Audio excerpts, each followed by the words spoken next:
Good afternoon. How's everyone this afternoon?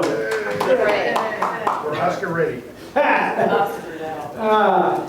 This is the last of the series, Foundations of the American Republic, about the well-regulated militia. Next week, I will be back next week, but something a little bit different. Eleanor Roosevelt. So give a talk about her. She's a fascinating character she is. At this time? Yes, same time. Same bat time, same bat channel if you want to go back to the 60s. Anyway, well-regulated militia. Doesn't that sound like something out of the Second Amendment? Yeah, sure it does, right? What does it say in the Second Amendment here?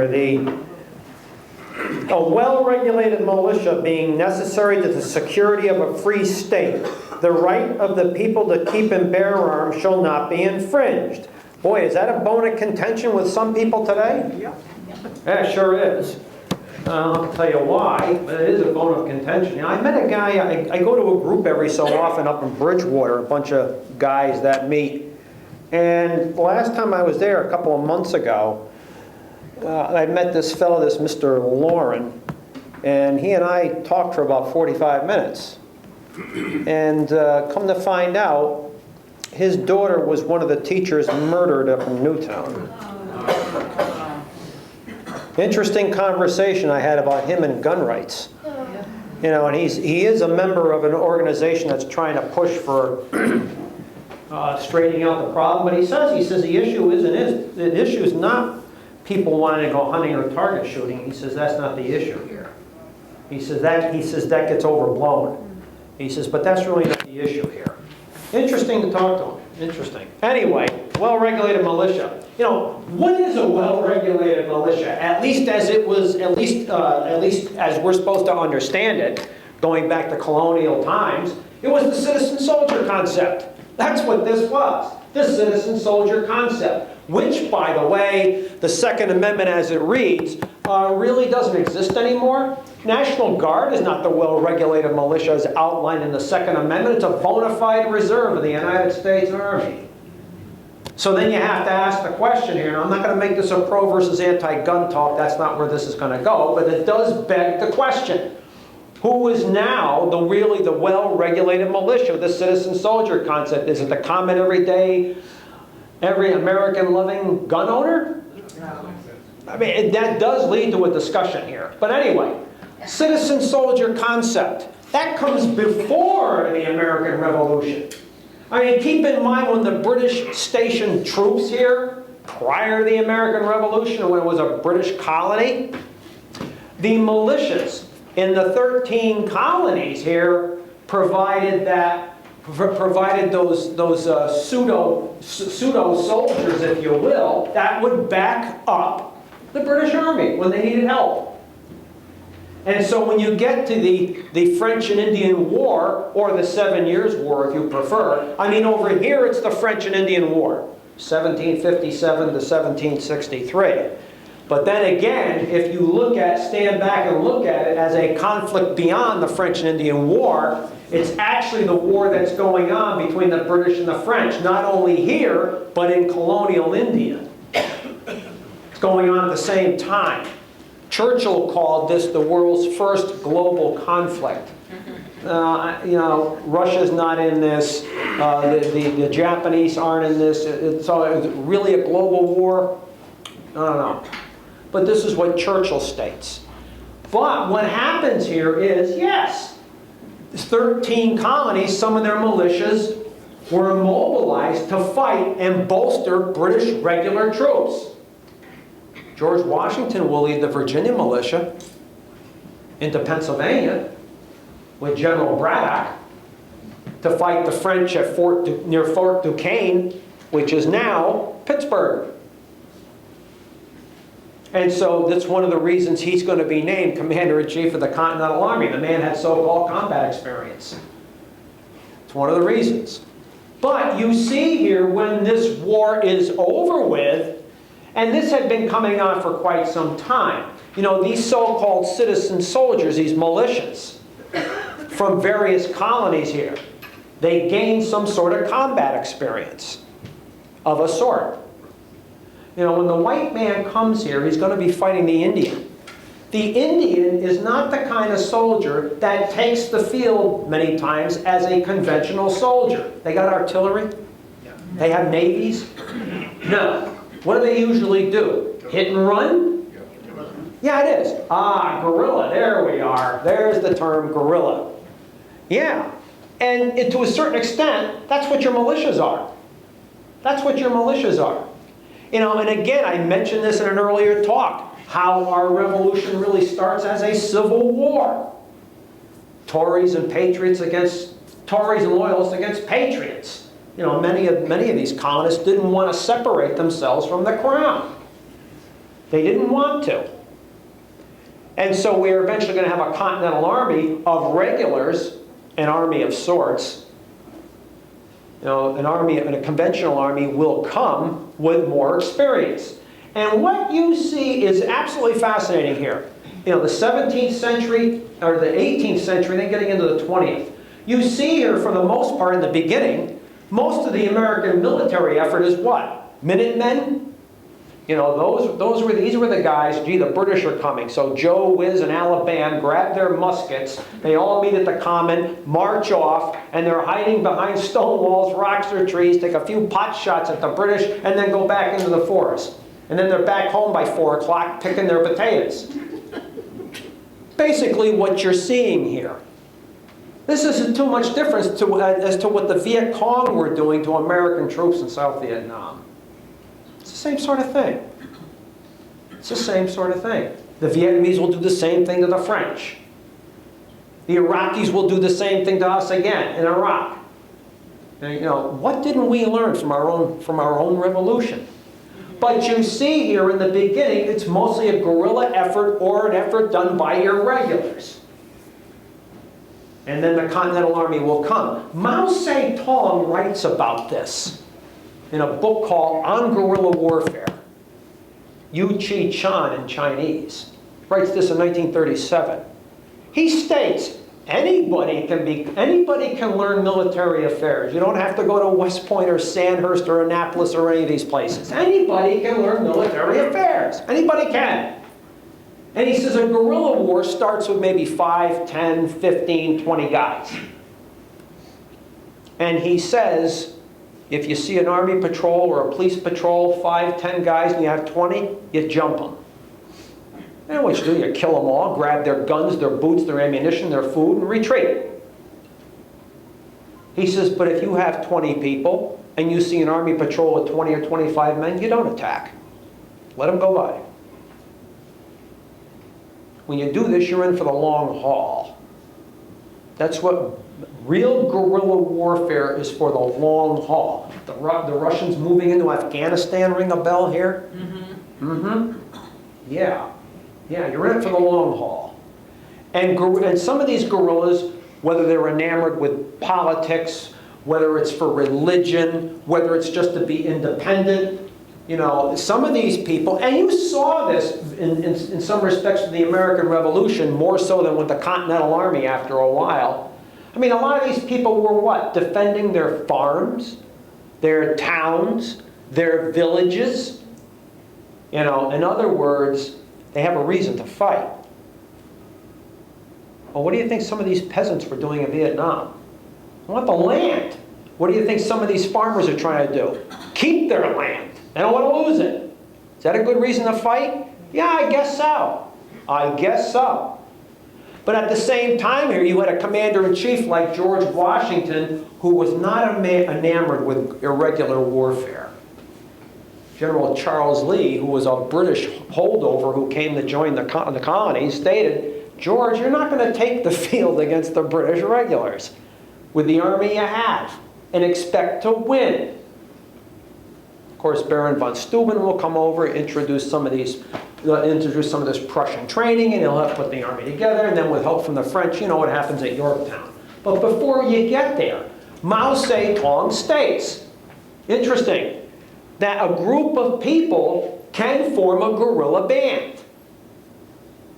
And you hit and run, hit and run, hit and run, and you beg, borrow, and steal supplies. And then you move to that second phase, where now you're better organized. People who are supposed to be officers have more experience. You have a larger group. You can make larger attacks, but what you want to do is, you retreat into the jungle, into the mountains, whatever the case may be. You are still not ready, despite all this experience, you are still not ready to take the enemy on in a conventional fashion.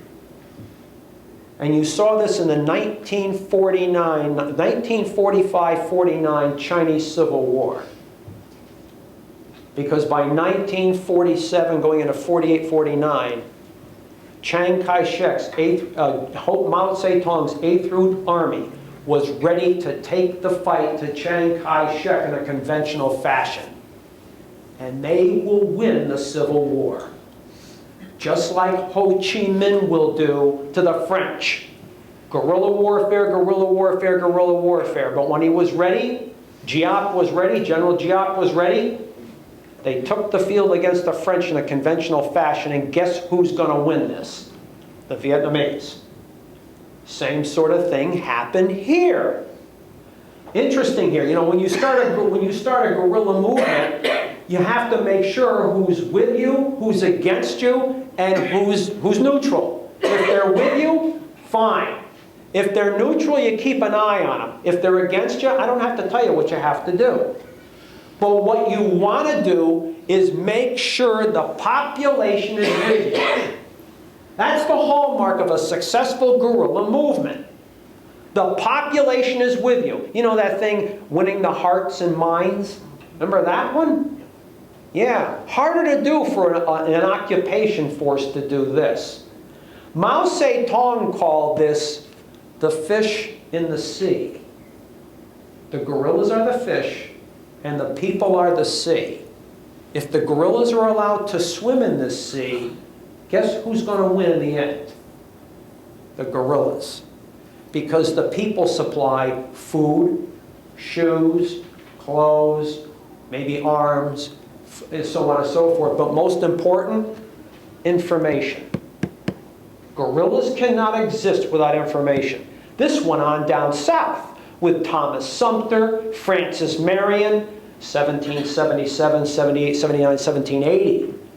When they took it to the British down south. That got to be a brutal conflict down south. No holes barred.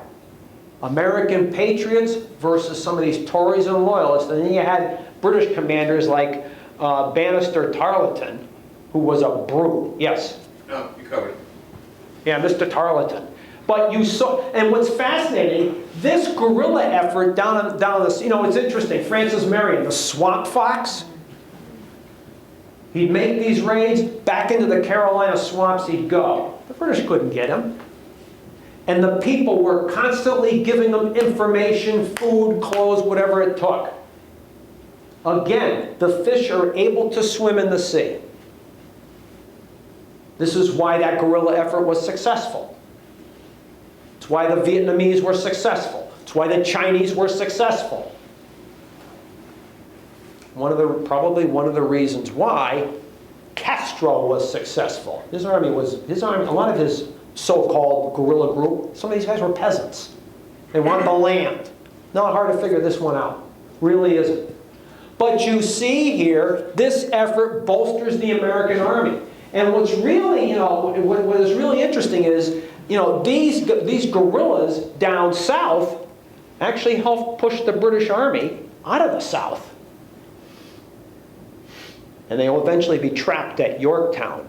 And whenever you read many of these battle accounts, the Battle of Yorktown, the guerrillas really aren't given much in the way of credit here. It's the Continental Army and what? The French? Well, the preliminaries. What these guerrillas did to the British Army in the South. It's a classic story of a successful guerrilla campaign. Yes? Yeah, but they did it in conjunction with General Greene. Yes, they did. And one of the things that made Greene successful was, the etiquette at the time was whoever's left holding the battlefield is presumed to be the winner of the battle. Correct. And Greene tossed that out.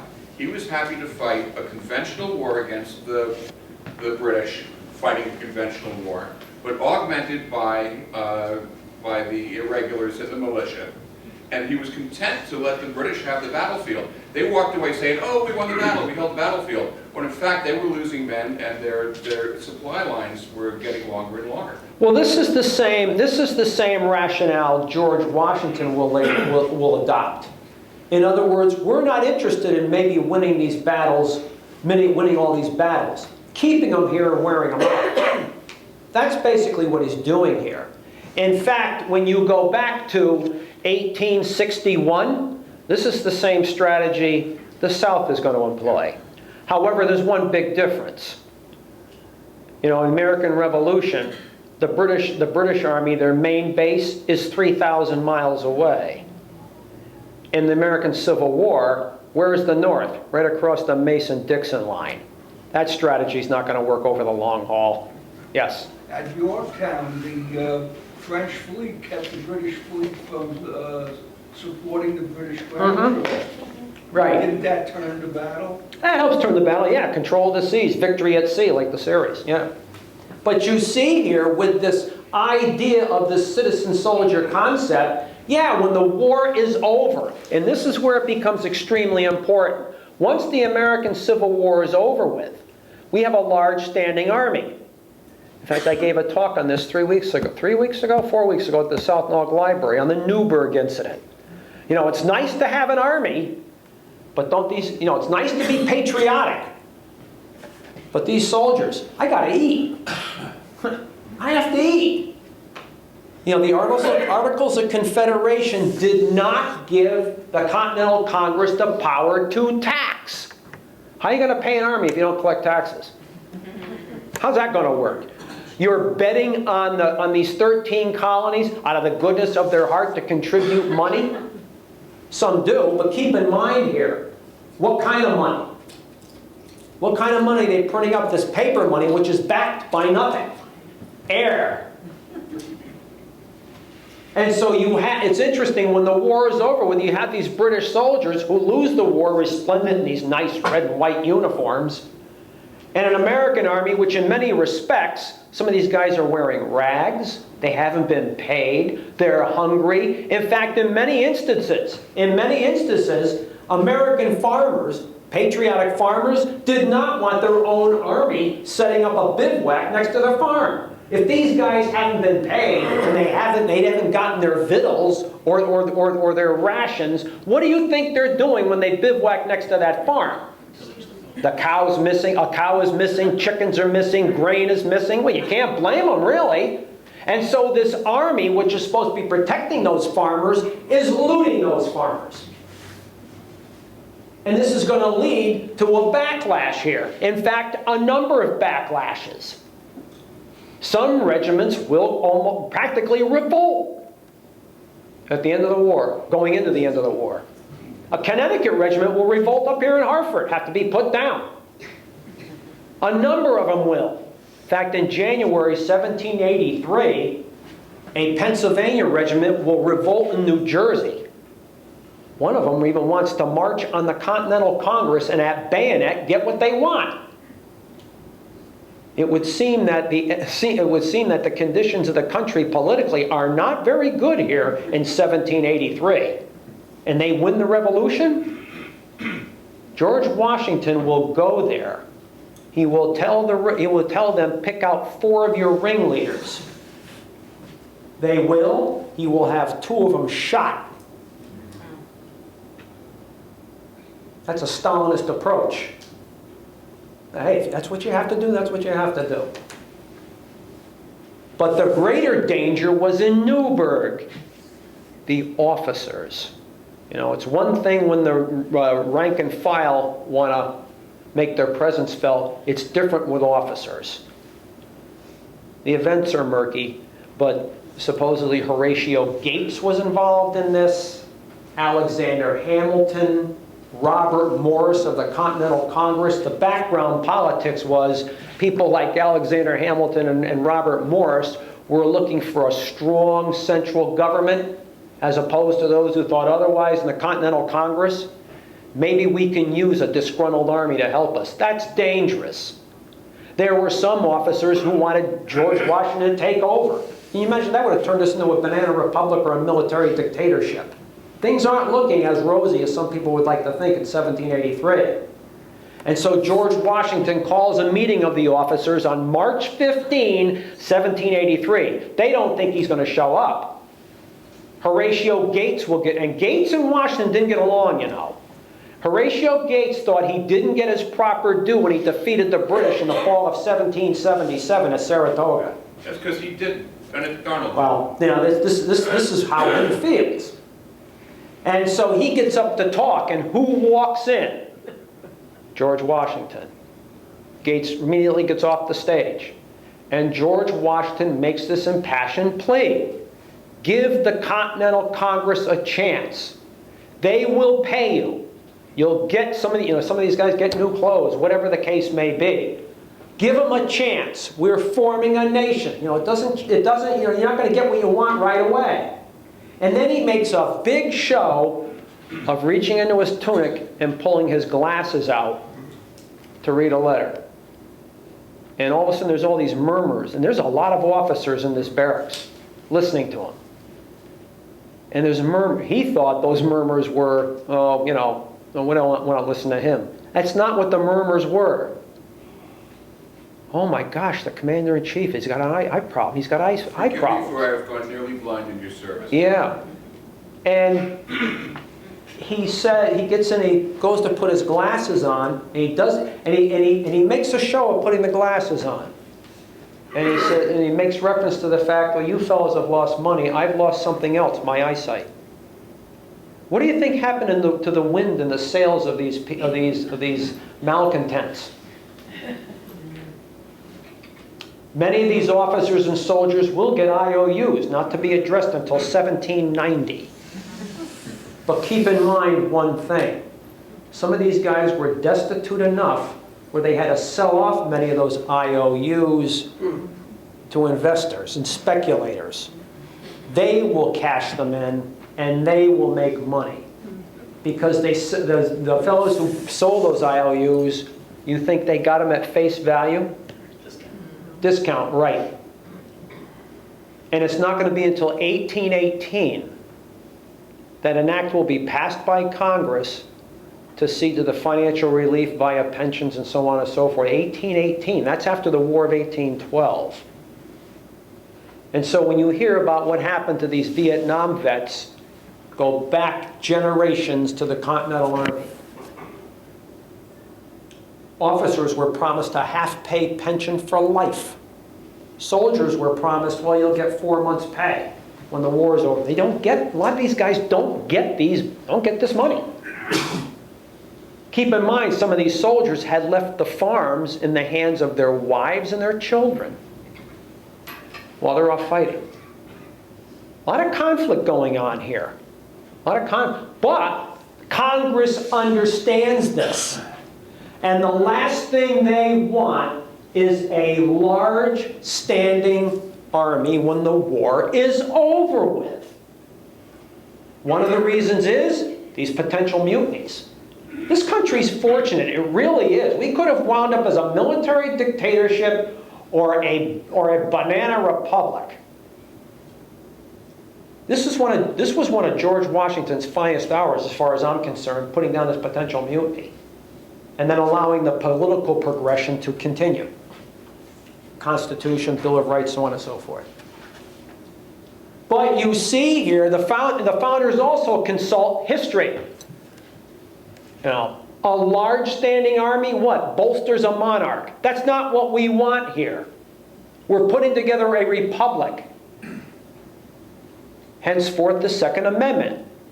The militia, well-regulated militia, the right of the citizen to bear arms shall not be infringed. Why? Because the citizen makes up the militia. And what you're going to see here is interesting. A regular army. Sure, we need a regular army, especially in forts surrounding the periphery to keep the Indian problem at bay here. And out of and you're going to have a population here, 13, well, you're going to have 13 states originally, but 2,500,000 people are going to be guarded by an army of 2,630 guys? That's your regular army. 2,630 men. How's that going to work? How's that going to work? citizen militia will bolster them. The president can mobilize that militia if the regular army needs help. But it's interesting, the 1792 Militia Act. Fascinating here, what you see. Every white male, 18 to 45, is in the militia. And guess how this works? 1792 Militia Act, passed May 8, 1792. That each and every able-bodied free white male citizen in the respective states, resident therein, who is or shall be of age 18 years, under age 45 years, shall severally and respectively be enrolled in the militia by the captain or commanding officer of the company. And that's another thing, the officers. Guess who appoints the officers to these militias? Not the Army and not Washington. The states. They're elected. Interesting. So your officers come from the same areas as the soldiers. Does this breed cohesiveness here? Sure. Yes, it does. Yes. Can you make it a little bit lower? I don't know if it's loud for anybody else, but. Oh, it's a little loud? Yeah, it's a little very loud. You must know my wife. No, it's just, it must be up. And it shall be at all time hereinafter to be the duty of the captain and officer to enroll every such citizen. Interesting here, that every citizen, get this, that every citizen so enrolled and notify shall within 6 months thereafter provide himself with a good musket or flintlock. You buy your guns. Washington or the Army's not going to do it. You buy it. A sufficient bayonet and belt, 2 spare flints, and a knapsack, a pouch, and a box therein to contain not less than 24, and they even spell this out, 24 cartridges suited to the bore of his musket and flintlock. Yeah, there's a bright soldier buying a gun and then bullets of a different caliber. To contain a proper quantity of powder and ball, or with a good rifle. And a 1/4 pound of powder, and shall so appear so armed, accoutred, and provided when called out to exercise or into service. You bought all this stuff. Washington didn't. And so who controls the militias? The governors. The governors control the militias. Interesting concept. You have a small regular army, backed by a citizen-soldier concept, which shows what? We are not interested in invading other countries. We are interested in defending ourselves. And every eligible white male, 18 to 45, has to take part in the defense. Now that's interesting too, because if you are a white male of this period, wouldn't you have at least a limited knowledge of defense issues? How many of your fellow citizens today are overly educated in defense issues? Interesting, the difference in the country. Now, again, the War of 1812, getting into the citizen-soldier concept. This kind of makes some of these governors, this could make these governors rather exclusive. In fact, when the War of 1812 starts, many of these governors in this area were Federalists. And they told Madison, guess what? My guys aren't fighting outside their state borders. In fact, Henry Dearborn in the summer of 1812 was supposed to launch an offensive against Montreal. And he left Plattsburgh for the Canadian border. He had regular troops. He also had New York State militia. As soon as they got to the border, the militia said, okay, this is as far as we go. So what did Henry Dearborn do? He went back to Plattsburgh. That was the end of the offensive. You can't run an army like this. You can't do that. But that was the power of the governors. Oh, and by the way, some of these governors told Madison, guess what? We're withholding tax receipts. How far do you think Governor Molloy would get if he ever tried that today? If he ever told, let's say when Obama was president, oh, my guys aren't going to Afghanistan. Really? Remember that money you wanted for that bridge going across the Thames River? Fat chance of you getting that. Times were different. America was not interested in going overseas. We're interested in protecting ourselves. However, when they burned Washington, people flocked to the flag, and it's a different story. But basically, the system worked because it was for defense, not offense. Mexican-American War. You know, they're going to have an army of about 30 or 35,000, but we're taking a lot of territory. Sure, you're going to get volunteers and militia into this. But again, when the war is over with, there will be a reduction in the army, and guess what? We're back to that posture of the citizen-soldier concept for defense. Again, even then, you're getting into the 1840s, 1850s. It's still ingrained in Congress. We do not want a large standing army. However, when is that going to change? The Civil War. Now you're talking about a breakaway republic. Let's call it a breakaway republic, the Confederacy. And they're going to form a large standing army of about 875,000 men, when all told. And yet, the Northern Army, by April 9, 1865, will have a regular army of 2,213,000 men.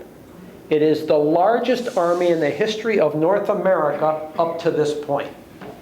And it's a pretty good army, the Union Army, by this point. Pretty good army. However, are there members of Congress who consider this a threat to the Grand Republic? Yes. And by September 1867, a 2,213,000 man army is down to 57,000 men.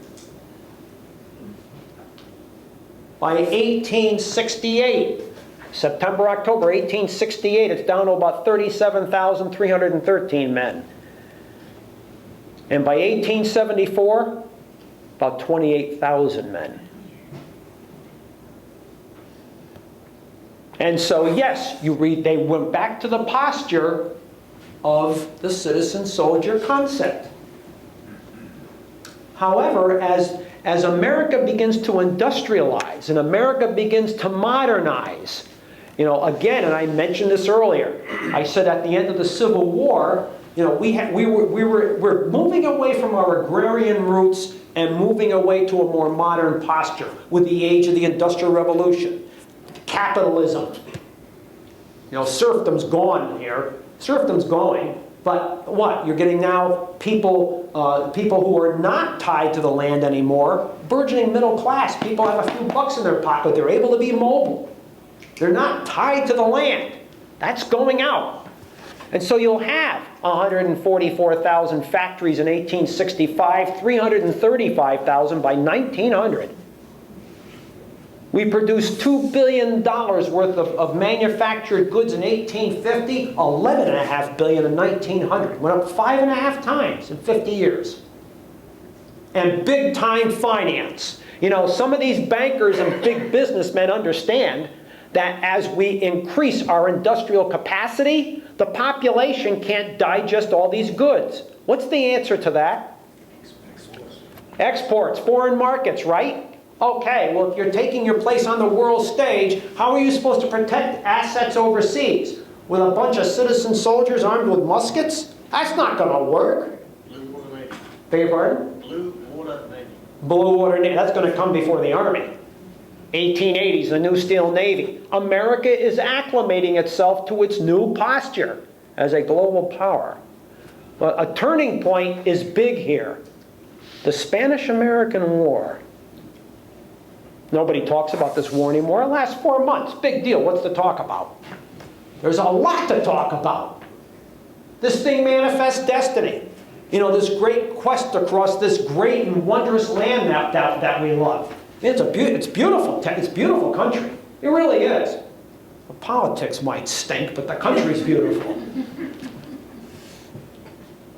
Once Chesapeake Bay is linked with the Golden Gate, we are now grabbing territory beyond our borders. Puerto Rico, Cuba, Philippines, Guam. We're solidifying our hold on Hawaii, or the Sandwich Islands, if you still want to call them that.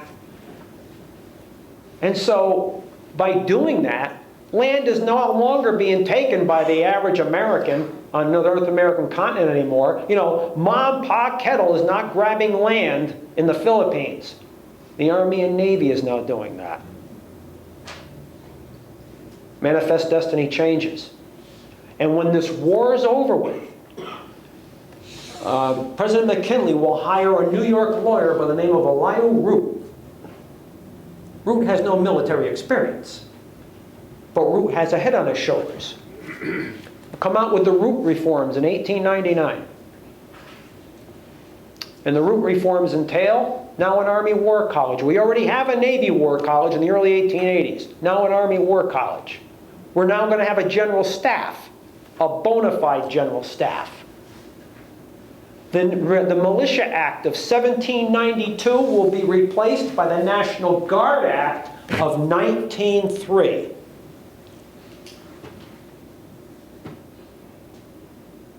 Guess who's going to supply the arms for these guys? The Army, or Washington.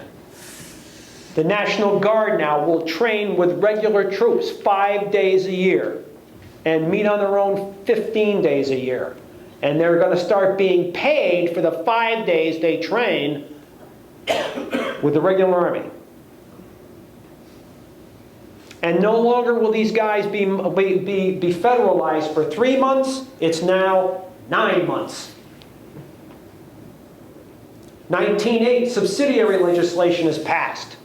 National Guardsmen can now be sent overseas. None of this stuff, my guys aren't fighting outside their state borders anymore. Why? They did need men in the jungles of the Philippines because the regular troops weren't enough. That sound familiar? Iraq and Afghanistan? Yeah, sure does.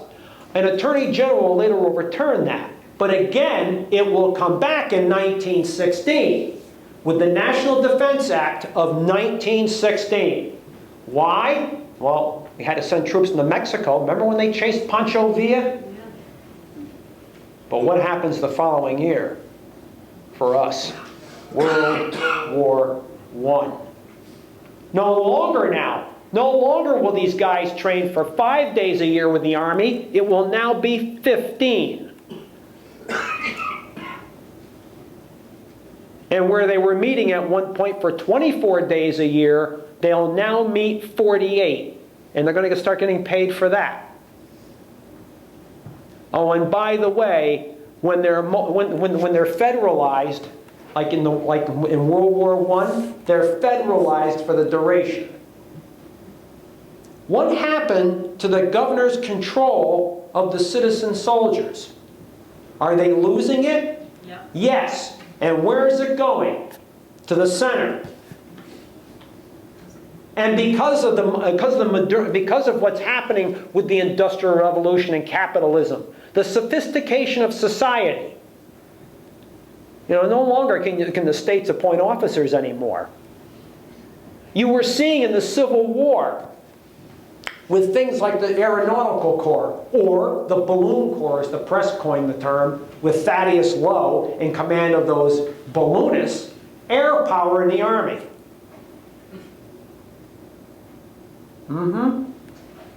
Aerial observation in the Army in the American Civil War. And here you begin to see the beginnings of the aerial direction of artillery fire by these balloonists. The modernization of war. It's becoming more sophisticated. In fact, in World War I, much use was made with rail guns. You saw that coming out of the American Civil War, where they began to mount mortars and artillery pieces on trains, using modern technology. In fact, in 1862, John Steiner, who was an aeronaut with the Balloon Corps, will direct mortar fire from Navy barges onto Island Number 10 on the Mississippi River. He'll have 2 Army officers in the balloon with him. They'll actually do all the directing, but he was the aeronaut that went up. How did they communicate? The fascinating aspect of this, in fact, I'm writing an article on this right now. In 1794, the French did this. And, you know, Jean-Marie Coutel would go up in his balloon, you know, the glasses with another fellow, and they would see what the Austrians or Dutch are doing. They take a pad, put it in a little leather pouch, run the pouch down the static lines of the balloon. The guys on the ground would read this, pen a reply, run it back up. Yeah, modern communications from an aircraft to the ground in 1794. But on June 18, 1861, Thaddeus Lowe will lift off from a balloon, go about 1,000 feet. The Columbia Armory, which is now the National Air and Space Museum, he will have 3 men. There will be 3 men in the balloon. Thaddeus Lowe, a representative of the American Telegraph Company, and this guy Herbert Robinson, who is a telegrapher. And Thaddeus Lowe will take a look around Washington, D.C., and Robinson will transmit from the basket telegraph message from the air to the ground. It will go to 3 places. A receiving station. Instead of the pouch going up and down, they now have electric lines going down the static lines. One will go to Alexandria, Virginia, receiving station. One will go to General Winfield Scott's headquarters in Washington, D.C. The 3rd line went to the White House.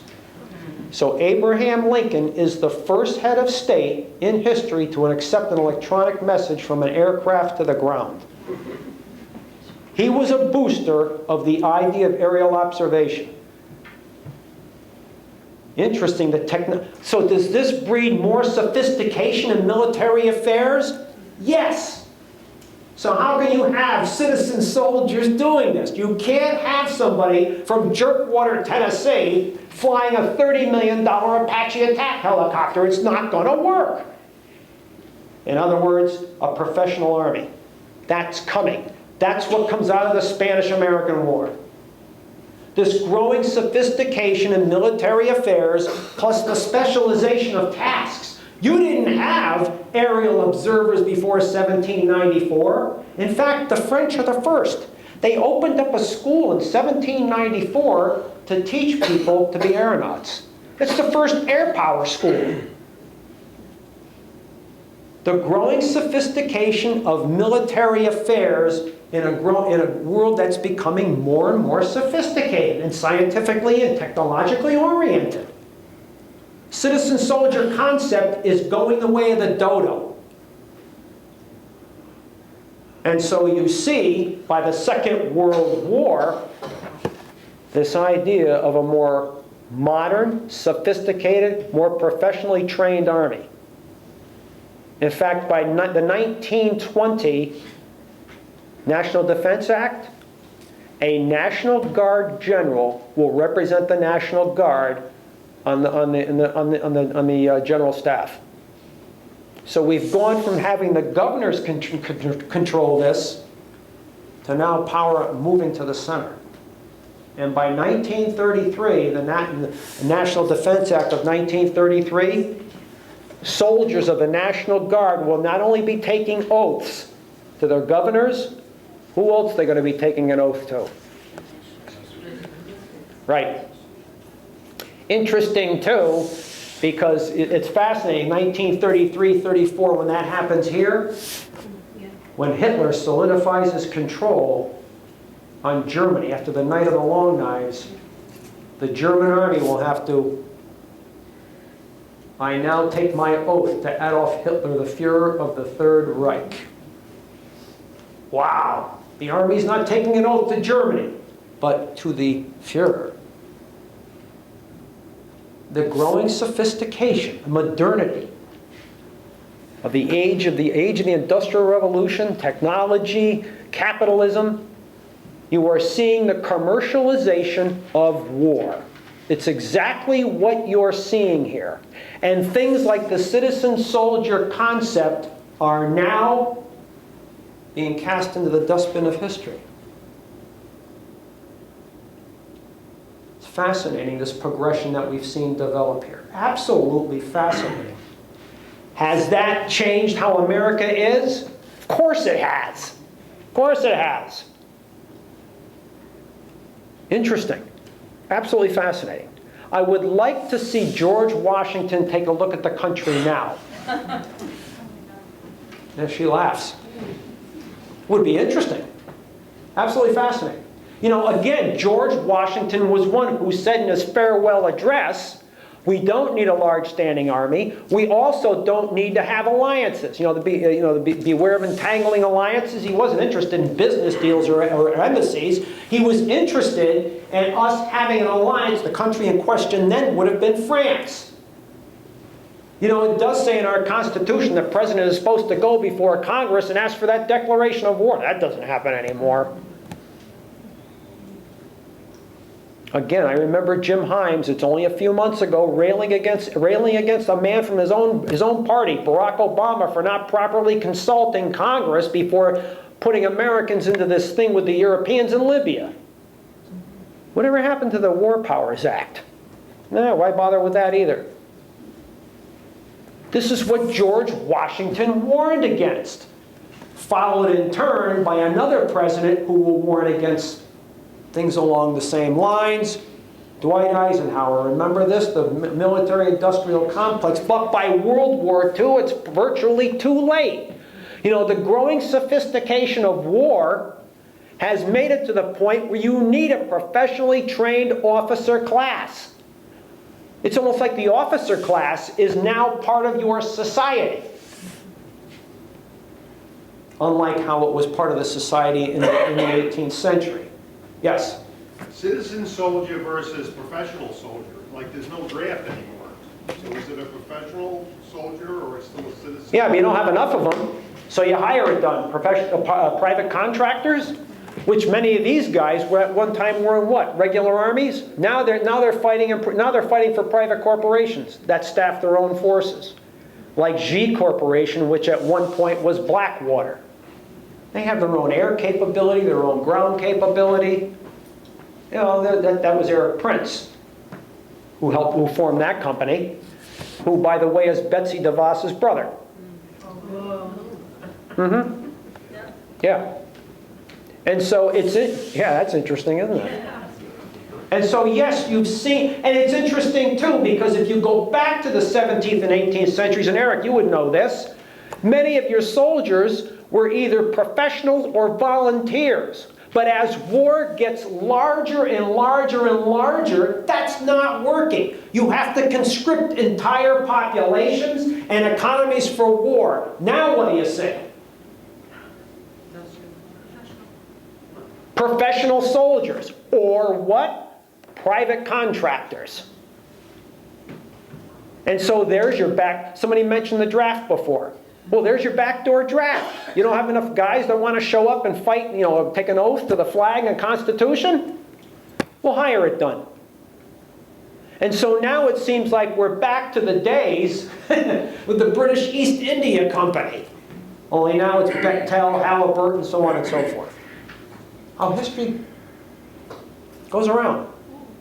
Interesting. Well, the British hired their own mercenaries during the war, so... Yes, they did. Well, go back to the American Revolution. Who were they bringing here to fill out the ranks? Well, they Hessians, right? They wanted Russians, but they wound up with Hessians. So yeah, it's fascinating what you've seen develop here. Yes? So what about the right to bear arms? Is it also obsolete because the citizen army is obsolete? That's a question. Does the Constitution give everyone the right to bear arms? That's a discussion we ought to have as voters, shouldn't it? Are we going to have that discussion? Not with the current administration.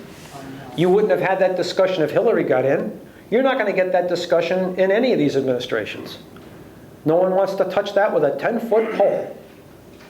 And so it does beg the question here. Who is the well-regulated militia? Again, the common everyday American gun owner? Now that's an interesting concept. Interesting concept. Yes?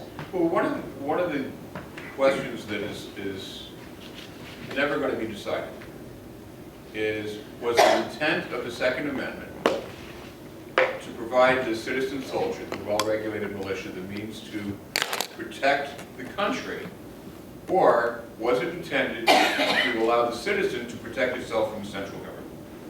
And the people who are on the, to the fringe end of the NRA and beyond, take the position that it was intended to protect the citizen from the encroachment of the government. Whereas, to my mind, the more rational people take the position that it was intended to defend the country from external forces. Actually, if you think about it, both, because many of the founders thought a large standing army a threat to the Grand Republic. It's because of the English Civil War. Correct, but at the same time, if you arm the citizen, well, is there less chance of the Republic falling? Perhaps. Perhaps. Of course, Americans then are different than Americans now. They were more tied to the land. Land was important. As John Adams stated, if you want a bona fide system of representative government, the wide ownership of land. I mean, but then again, there's the Alexander Hamilton view of more industrializing more the country. And so in the end, which school of thought has won out in this country? The Hamiltonian view, right? Well, the Hamiltonian view won out, and now people maybe aren't as tied to the land or have the respect for the land that maybe the farmer had. Although, let's face it, a lot of you people own a house, right? Is your house on a 50 or 100 acres? No, it's on what, a fourth of an acre or a fifth of an acre, whatever the case may be. But don't you pay the property tax on that land? In that house? Of course you do. Does that give you the right to go down to your common council and bellyache if there's something you don't like? Of course it does. Of course it does. But we've become so sophisticated a society that we really don't think of this anymore. I don't think we have the regard for the land we once had. Well, that's why we're not going down to Manhattan to see a play called Jefferson. But I mean, at the same time here, does this idea of using a gun to protect your property, being you're part of a well-regulated militia, gets back to what this lady was asking here. Well, if there's no well-regulated militia, as originally outlined, then does the citizen deserve to be armed? Or should the citizen be armed? Unlike a place like maybe Switzerland, where you have to keep a gun in the house because you're considered part of what? A militia. Like Israel's the same. Israel can be considered the same thing. I mean, everybody, a male and female, once you're 18, you're liable. But they have a different situation, too. You know, the Indians are all over the place out there. That's Indian country, if you want to use that term. Yes? See, that's in my view, that's the secondary concept. A well-regulated militia was part of manifest destiny because we were heading west. Correct. And we knew that we would have to subjugate indigenous populations out there. So on one hand, you can say, well, yes, protect our country, but the reality was we're moving west. Right. And that's the end of the story. So you have to have an armed citizenry. But then again, Alexander Hamilton, when he turned in his report in 1791, Report on the Manufacturers, kind of adds to this industrialization of the military. And this had to be done. I'm not saying it didn't have to be done. He said, well, why should the United States be susceptible to buying arms from overseas? Why don't we have an indigenous arms manufacturing capability here? You know what? It does make sense. And so this is where you begin to see various armories open up and states producing arms. But some of these armories are government sponsored, like the state of Virginia. However, again, how things change here by the time you get to what you call the First World War, and especially the Second, who's making most of the weapons at this point? Private companies. And then you get government together with private companies, such as what the Roosevelt administration put together, the Defense Plant Corporation. Now that's an interesting concept. They put together a government corporation that would lease factory space to people like Lockheed, Consolidated Aircraft. Yeah. Uh-huh. Interesting. So you're using government and America's massive industrial infrastructure to produce what? All these weapons. Interesting. Government and big business together producing all these weapons. Does that help foster a large industrial combine? It sure did. It sure did. Yes? But government-run armories also provided targets for insurrectionists like Shays and John Brown. Right, right. Harper's Ferry comes to mind here, right. And Springfield with Shays. Right, right. But yeah, but the idea here is, though, that this as the country enlarged, more and more people, as it became more sophisticated, as it became more technologically and industrially oriented, what happened to things like the citizen soldier concept? Becomes obsolete because you're taking your place on the world stage. You have to change. Has it changed the country, though? That's the question.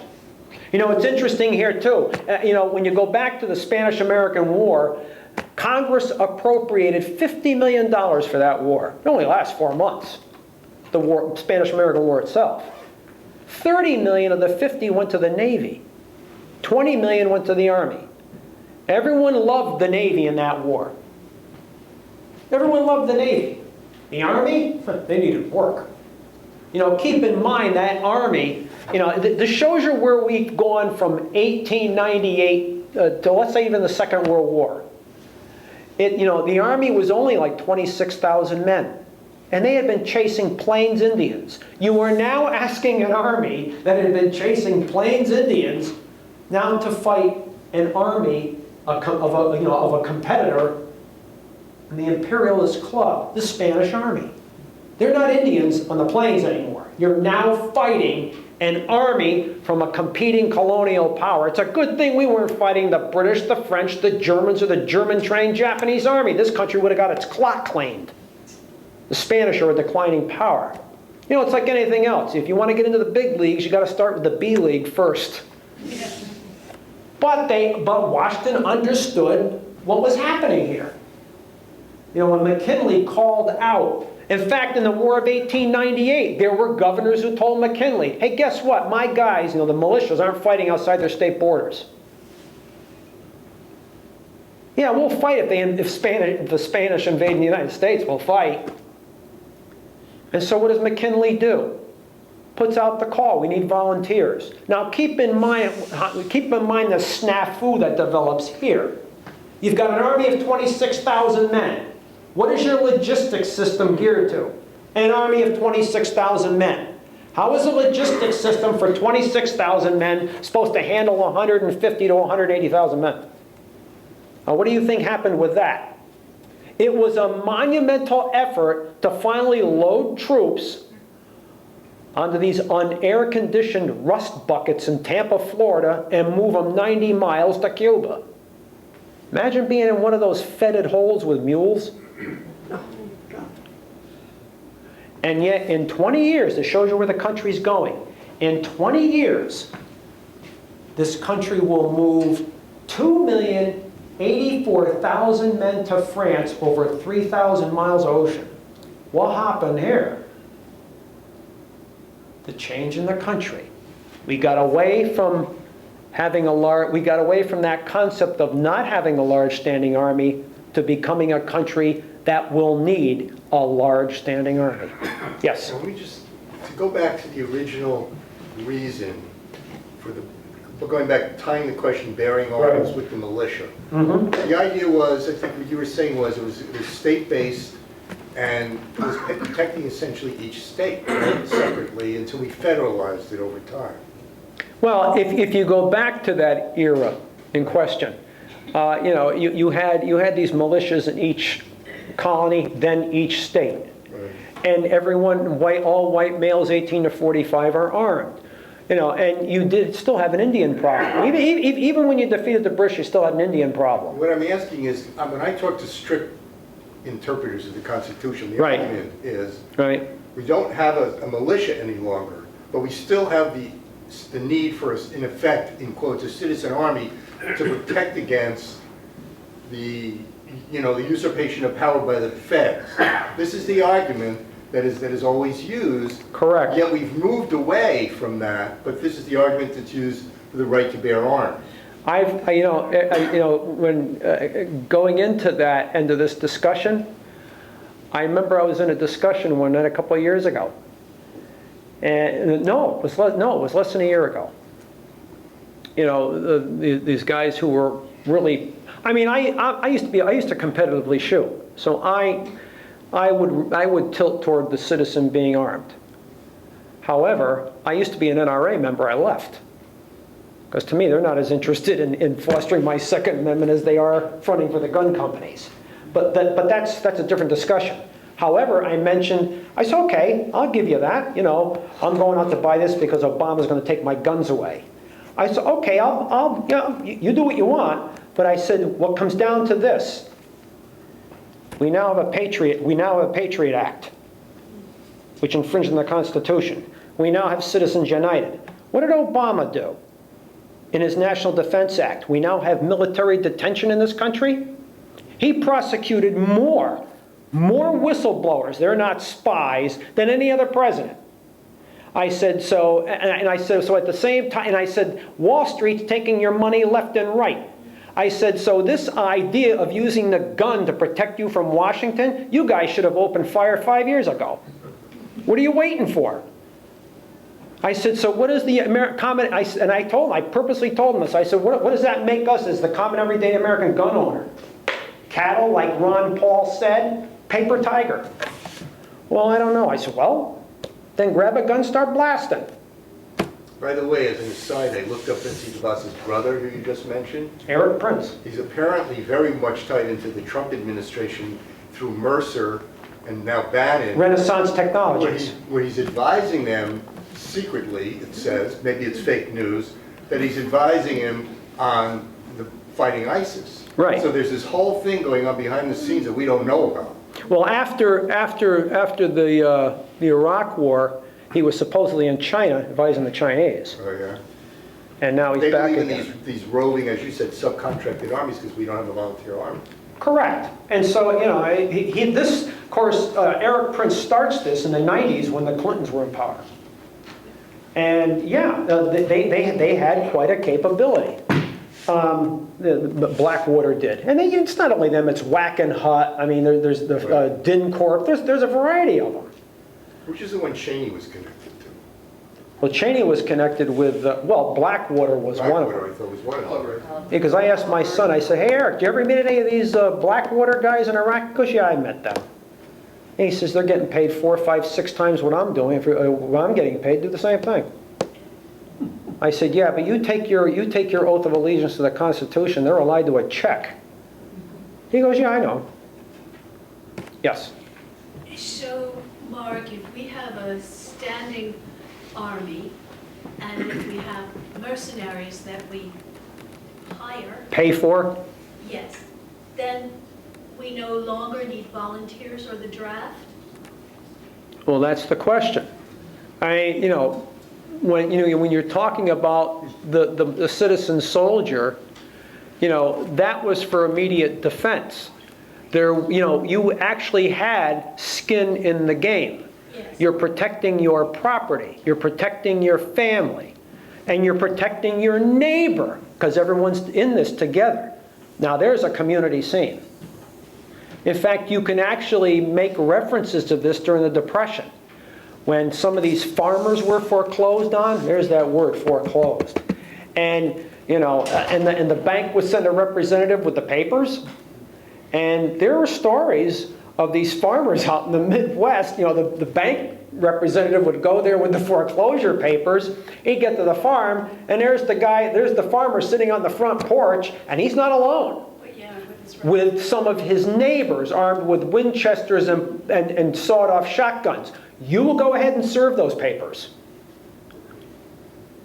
So And there were instances where the banks would work out a deal. However, that's part of a community. You might not like that story, but that's a community scene. However way now there's the use of the firearms. against authority? Yeah. And so, did you hear those stories? Did you hear any stories like that in 2007 or 2008? No. I didn't. Does that show the difference in the country from 1933, 34, 35 to 2007, 2008? There's a discussion for you. There's a discussion for you. But then you have places like Ruby Ridge where the doomsday prepper. Well, yeah, I mean, some people take this to the extreme. You're always going to have extremists. Yes? You talk about the military-industrial complex. Supposedly, the budget that Trump is going to release tomorrow calls for a 10% increase in military spending. Well, the numbers bandied about for the military budget are like $600 billion. So if there's a 10% increase, you're saying what, $660 billion? Well, when you add in the VA, when you add in the money that the military-industrial complex spends overseas, the budget's really $850 billion to $1 trillion a year. Plus the money they can't account. Plus the 6.5 trillion the Army can't find over a period of years. Yeah, that's, you know, who knows if that major in the Pentagon will ever make colonel after coming out with that. So interesting. Yes, I mean that's where it's gone. That's where it's gone. It's fascinating, ominous but fascinating. Anybody else have any questions or any? Yes, ma'am. Isn't the answer really lie in the concept of universal military training? And we had that for about 30 years, from 1945 until 1974. Mm-hmm. That's when every young man had to go into the service, ROTC, put in his 2 years' time. It was a very workable system. Then they're let go, but you have your standing army that's ready for call-up. Right. Now, we've gotten away from that concept, and yet I think that's a very viable concept. The answer to that is Vietnam helped sour people on that. Well, I agree with you on Right. that one. And ever since then, you've seen this. You know, it's not like 1941, and it's not like even Korea. You've seen this where America's wars, and I went back to this commercialization of war. America's wars are corporate now. They're corporate, and so they don't need the population. Whoever doesn't step up to the plate, they'll hire it done. We're back to private contractors. Yeah. And so Americans are now divorced to a certain respect in their foreign policy. That's what's happened. And so, you know, when you go back to 1942, 45, you had this huge community scene. I mean, if you weren't in a uniform, you weren't in a war. Oh, a huge navy. Yeah. Well, we need a huge navy. No, huge community scene, where if you weren't in a uniform, you were in a war plant working. And you were working for one goal. Let's end this and go back to our lives. Well, that's no longer a part of America's wars anymore. Many of your fellow citizens don't want to fight anymore. That's over with. So you hire it done. Yeah, but that's the problem. That is the problem. That's it. Correct. And so now Americans, many Americans, you know, again, go back to what I mentioned earlier. You know, when you had the citizen soldier concept going back to the 18th, 19th century, people had an understanding of defense affairs because you were on the front line to protect your farm or your town, whatever the case may be. Now you hire it done. Now they'll handle it. Yeah, the universal military training also has a social concept. Yes, it does. Because it takes young men at the age of 18, Mm-hmm. most of them don't know what they want to do, Right. where they want to go. They go into the military and they get straightened out, a lot of them. You know, what? They then develop a sense of patriotism and a sense of duty. Right, Now, I was in this era, right.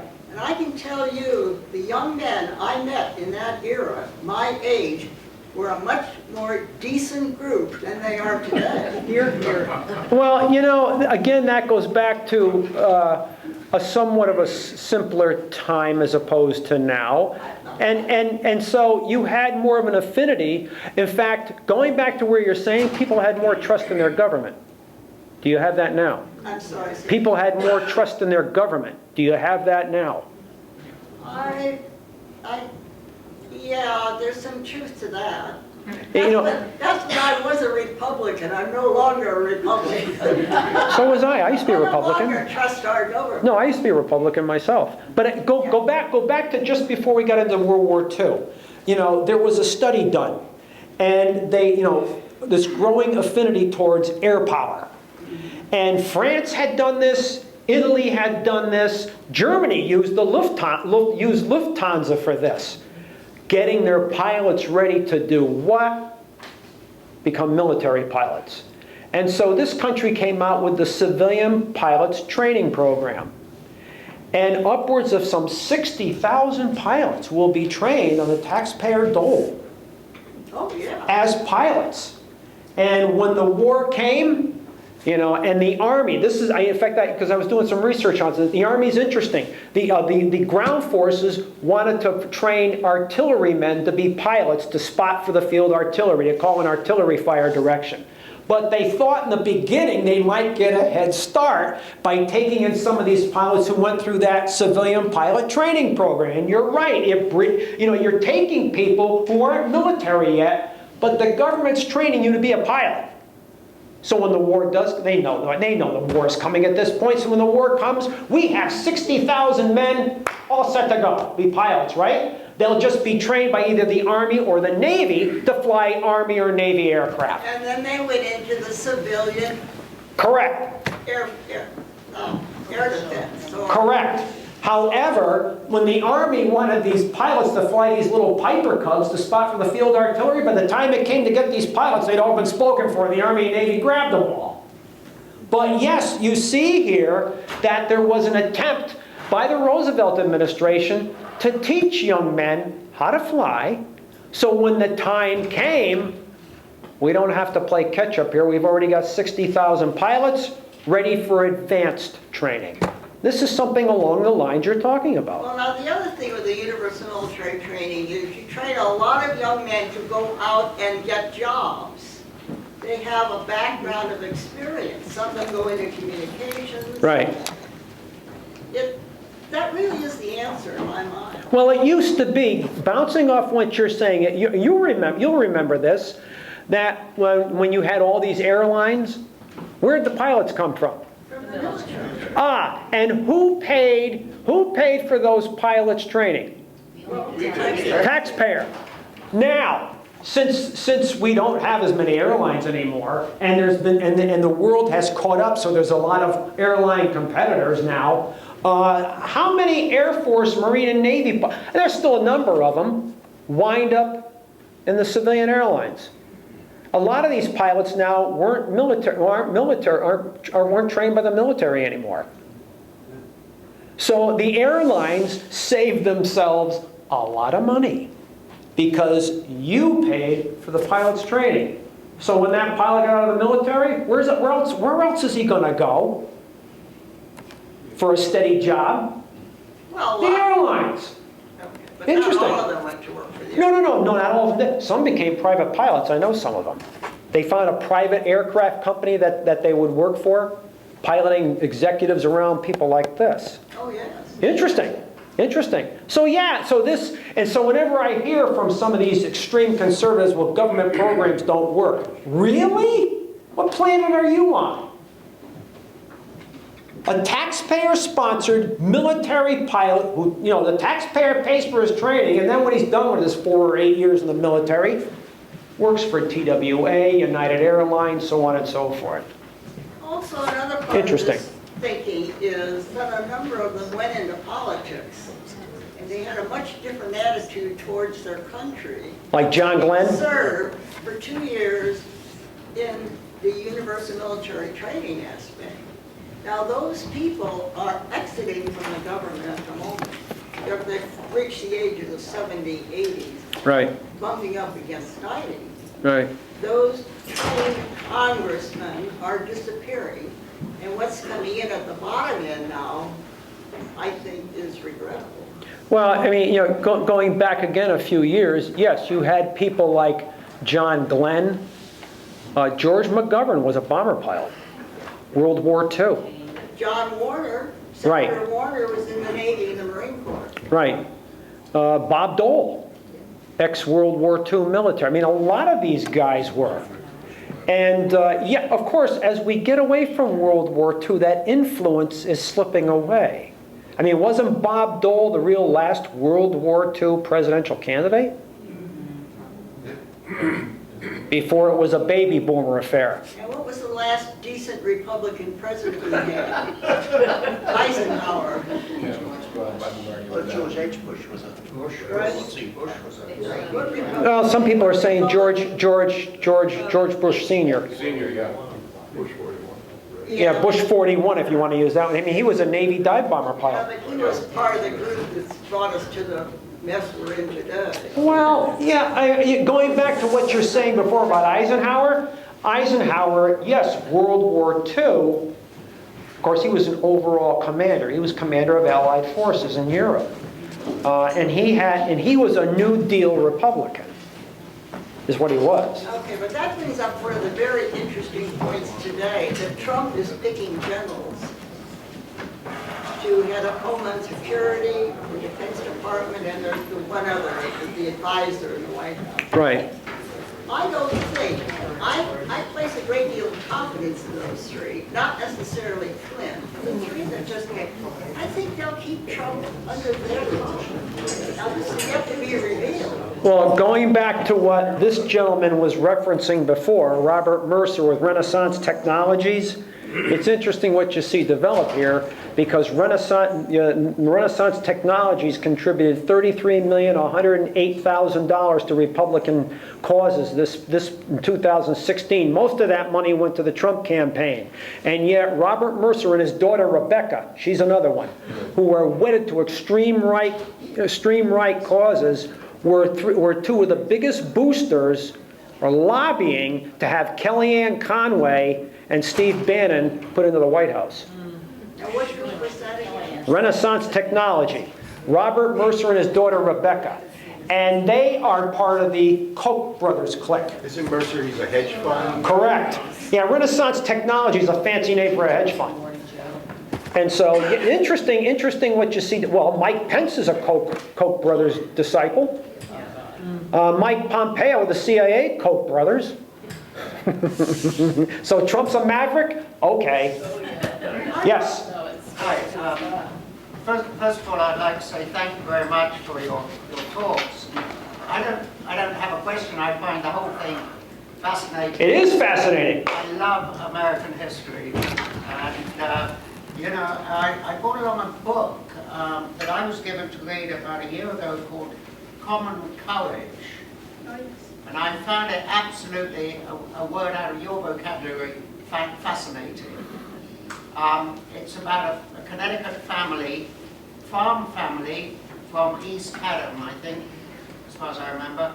And it goes through the summer campaigns of the Indian Wars up in the by the Canadian border. Right. And then they have a 15-year gap, and then they conscribe again to go and fight in Brooklyn against the British in the 1775-76. Yeah. It's an absolutely fascinating book. You know, our state, Connecticut, has some interesting history with regards to the American Revolution. In fact, David Bushnell, New Haven inventor, is the one who makes that submarine, the Turtle, if you've ever seen the model of it up in Essex. And they will try to, in September of 1776, they'll try to attack the British flagship Eagle off Staten Island. And the pilot of that will be Sergeant Ezra Lee from Old Lyme, a Continental Army. Yeah, so if you get into a discussion with Navy guys about submarines, you can tell them the first American Navy pilot for a submarine or captain was an Army guy. See how far that goes. But it's an interesting story in that this is considered recorded the first actual submarine attack on an enemy vessel. It fails, but it's considered the first attack. Thank you. Have a good evening. It's a fascinating story because Sergeant Lee, you had to, it's almost like an oversized Coors beer keg. And you have to crank the propeller. And you don't push, it's a pull propeller. So you're pulling yourself through the water. Well, by the time he gets underneath the HMS Eagle, he's got a 150-pound box of black powder on the back of this thing known as the Turtle. And the idea here is he would go up against the bottom of the Eagle, and there's an auger with a drill. And you drill into the bottom of the ship, release the auger, and the box of gunpowder on a line would float up against the bottom of the Eagle. Well, what happened here is, they didn't know this. The keel of the Eagle was lined with copper against shipworm. So he can't drill through the bottom of the Eagle. He's running out of oxygen. He's got to come up. And as soon as he bobs up, the British spot him. So now Sergeant Lee is cranking for the battery. He's got to get across from Staten Island to the battery. And the British launch a whaleboat with some of these Royal Marines, and now they're chasing him. And as he closes in on battery, it comes to his mind here, why don't I release the box of gunpowder? So he pays out the line. The timer's running, and he's still cranking, and he's running out of gas here. He's cranking for all he's worth. And he could look through these little ports, and that's another thing. The so-called conning tower, it was a hatch, round hatch, with these little glass portals on it. And he can see out these portals 360 degrees, but but he can't open it, because when he got into this thing on the battery, the guys on land bolted it shut. He can't get out. Yeah, oh my God, that's right. You got to have nerves of steel to pilot this thing. And as he's cranking for the battery, the British whaleboat full of troops is closing in on him. Well, the box of black powder went off. It didn't blow up the whaleboat, but those guys got scared, turned around, and rowed back to the Eagle. And then Ezra Lee makes it to the battery, and he's exhausted. He's absolutely exhausted.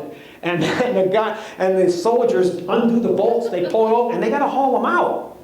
And waiting for him is Israel Putnam. General Israel Putnam.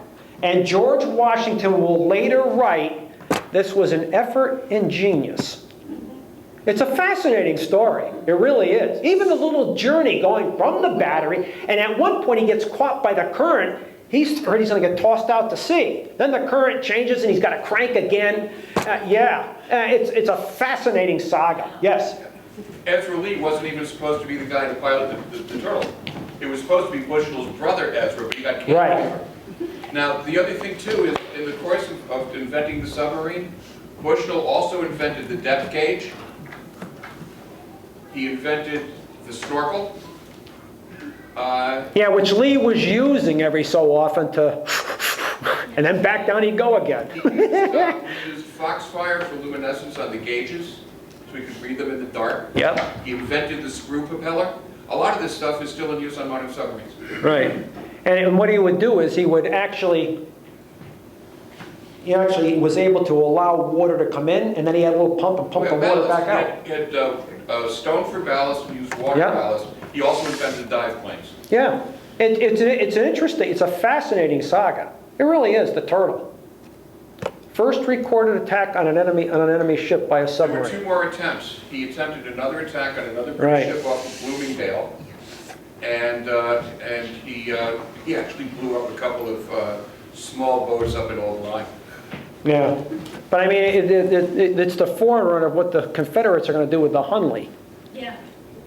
Which had like 8, 9 guys, and they would all crank. Interesting, how man uses his technology to advance, well, in this case, weaponry. Yes? I wanted to make one more point. The organization that gave the most money towards the election of Trump this time, more than any other outside group, including the leading Trump super PAC, that organization was the NRA. Well, of course. Of course. Look it up. You can look it up. Oh, yeah. They're interesting. Well, I already suspected that from the election of 2014. So today, I looked it up on the computer. The NRA gave to Trump $30.3 million. The next one was $20.3 million. That was the Trump super PAC. Yeah, it's interesting. The NRA is running this country. that proves it. And that's the extension of the, you know what I'm trying to say. Yeah, well, you know, again, when you even go back to We call the, that fake news, by the way. yeah, altered facts. Yes, ma'am. So you haven't mentioned the Supreme Court, because didn't they do a ruling on this whole issue of well-regulated militia and the right to bear arms recently? Yeah, They said it wasn't unlimited, that it was an unlimited right to Well, bear there's arms. one There were restrictions. that's just been in a local, that's a state Supreme Right. Court, I think, but the federal Supreme Court did make a ruling. But you know what- Quite a few- They but you said know- that the right to bear arms is not unlimited, that there can be limits. That's what Scalia said. right. And it's interesting here too. You bring both of you are talking about this, you know, and I don't really shoot anymore, but guys I know that still shoot.